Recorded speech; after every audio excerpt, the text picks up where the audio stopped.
AIDS രോഗത്തെക്കുറിച്ചറിയാം. ലിംഫോസൈറ്റുകളുടെ എണ്ണം കുറയുന്നതിൻ്റെ ഭാഗമായി രോഗപ്രതിരോധ ശേഷി കുറയുന്ന അവസ്ഥയാണ് എയ്ഡ്സ്. എയ്ഡ്സ് ബാധിക്കുന്ന ശ്വേതരക്തമാണ് ലിംഫോസൈറ്റ്.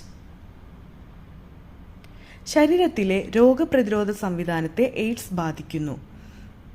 ശരീരദ്രവങ്ങളിലൂടെ, രക്തദാനത്തിലൂടെ, മാതാവിൽ നിന്ന് ശിശുവിലേക്ക് എന്നിങ്ങനെ എയ്ഡ്സ് രോഗം പകരുന്നു. AIDS acquired immunodeficiency syndrome എന്നാണ് പൂർണ്ണരൂപം. എയ്ഡ്സ് ഒരു വൈറസ് രോഗമാണ്.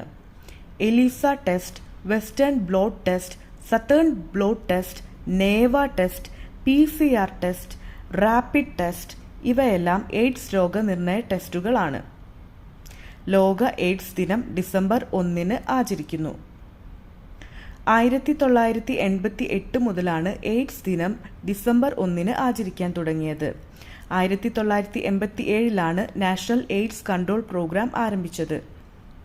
എയ്ഡ്സ് രോഗികളോട് അനുഭാവം പ്രകടിപ്പിക്കാനുള്ള പ്രതീകമായാണ് ചുവന്ന റിബൺ പ്രദർശിപ്പിക്കുന്നത്.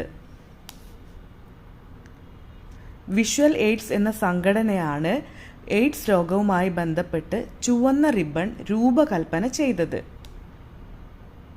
2023 എയ്ഡ്സ് രോഗദിനത്തിൻ്റെ പ്രമേയം കമ്മ്യൂണിറ്റികൾ നയിക്കട്ടെ എന്നാണ്. 2024 എയ്ഡ്സ് രോഗദിനത്തിൻ്റെ പ്രമേയം അവകാശങ്ങളുടെ പാത സ്വീകരിക്കുക, എൻ്റെ ആരോഗ്യം എൻ്റെ അവകാശം എന്നാണ്. എയ്ഡ്സ് രോഗവുമായി ബന്ധപ്പെട്ട സംഘടനയാണ് നാക്കോ. ലോകത്ത് ആദ്യമായി വൈറസ് രോഗമായ എയ്ഡ്സ് കണ്ടുപിടിച്ചത് 1981 അമേരിക്കയിലാണ്.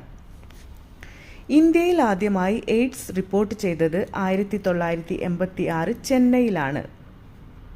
കേരളത്തിൽ ആദ്യമായി എയ്ഡ്സ് രോഗം റിപ്പോർട്ട് ചെയ്യുന്നത് 1987 പത്തനംതിട്ട ജില്ലയിലാണ്. ഇന്ത്യയിൽ എയ്ഡ്സ് രോഗികൾക്ക് നൽകുന്ന മരുന്നാണ് ബ്ലൂടെയ്ൻ അസിനോതൈമിൻ. ഏറ്റവും കൂടുതൽ എയ്ഡ്സ് രോഗികൾ ഉള്ള രാജ്യം ദക്ഷിണാഫ്രിക്കയാണ്.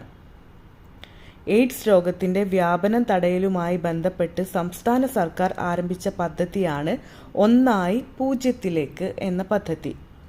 എയ്ഡ്സ് രോഗ ബോധവൽക്കരണത്തിനായി കേരള സർക്കാർ ആരംഭിച്ച പദ്ധതിയാണ് ആയുർദളം.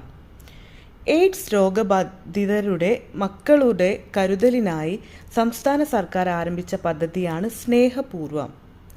ഗ്രിഡ് രോഗം, മെലിഞ്ഞ രോഗം അഥവാ സ്ലിം ഡിസീസ് എന്നെല്ലാം എയ്ഡ്സ് രോഗം അറിയപ്പെടുന്നു. എയ്ഡ്സ് രോഗത്തിൻ്റെ രോഗാണു കണ്ടുപിടിച്ചത് ലൂക്ക് മൊണ്ടെയ്നർ ആണ്.